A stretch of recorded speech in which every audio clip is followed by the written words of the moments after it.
Во Прилеп во тек е одржувањето на светското јуниорско првенство во воздухопловно моделарство, на кое што учествуваат 110 учесници од 16 држави.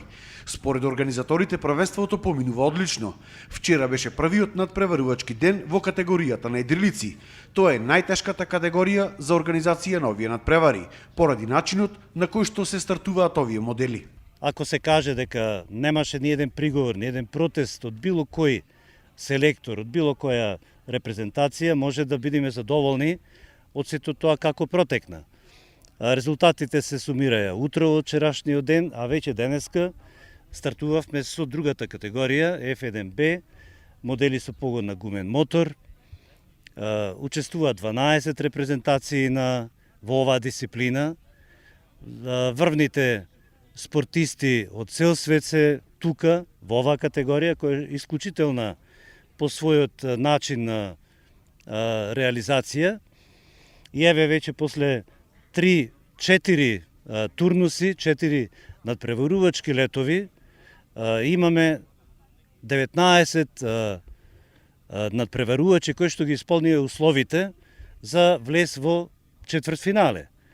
Тоа значи 7 надпреварувачки турнуси, ќе летаме до 15:35 часот, и сите оние кои што имаат максимален број на бодови освоено, продолжуваат со летови четвртфинални, полуфинални и финале после 18 часот. Значи ни престојат, да не речам, летање до ноќе, исклучително напорен спорт, да не речам целодневен. Целта на овој спорт е моделот да остане што е можно повеќе во воздух, односно да се задржи толку колку што пропишуваат пропозициите за секој турнус. Целта е што повеќе да остане во воздух, односно летот е лимитиран. Првите два старта, првите два турнуси се по 4 минути, а наредните од 3 до 7 одиме со по 3 минути.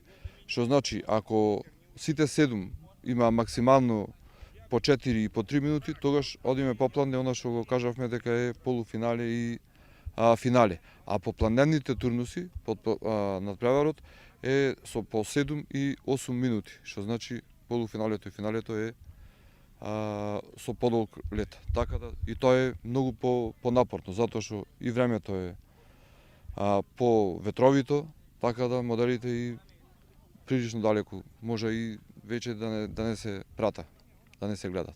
Од Светската воздухопловна федерација велат дека се задоволни од организацијата и дека во моментов најголем проблем им е жешкото време, кое што го отежнува малку летањето во однос на пронаоѓањето на термалните столбови. Имаме добра конкуренција со добро време.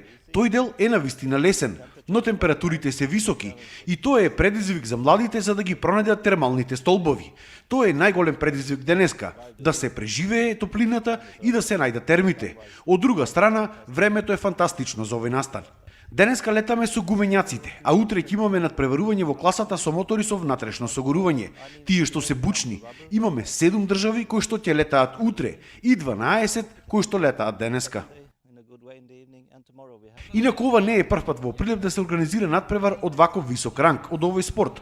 Може слободно да кажеме дека Прилеп станува центар за развојот на воздухопловното моделарство и во поширокиот регион. Може да се каже само едно, дека досегашниот тек на организација на првенството е перфектно организиран. Располагаме Прилеп, воздухопловниот клуб Фил Феникс и Воздухопловна федерација на Македонија располага со квалитетни судии и судиски кадар. Од друга страна, Фил Феникс располага и со организационен кадар кој што е во состојба да организира ваков тип на врвни воздухопловни спортски надпревари. Овој спорт македонските воздухопловни моделари се трудат да го популаризираат што е можно повеќе кај младите. Во последно време ние од Охрид, скиот аероклуб, вложуваме големи напори за да го фаворизираме овој спорт во слободно летечки модели, а погодно во класата F1B модели на гумен погон. Јас учествувам како тим менеджер, заменик селектор и во моментов мојот помал син е репрезентативец и се бори за едно од местата. сега сме многу задоволни од него. Се надеваме дека ќе продолжи до крајот на надпреварот така. Се надевам во идно време ќе имаме и доста моделари, ќе ги заинтригираме. И се бориме што повеќе моделари да можеме да ги вклучиме во овој спорт. Првенството завршува во сабота, кога свечено ќе бидат доделени и наградите за победниците.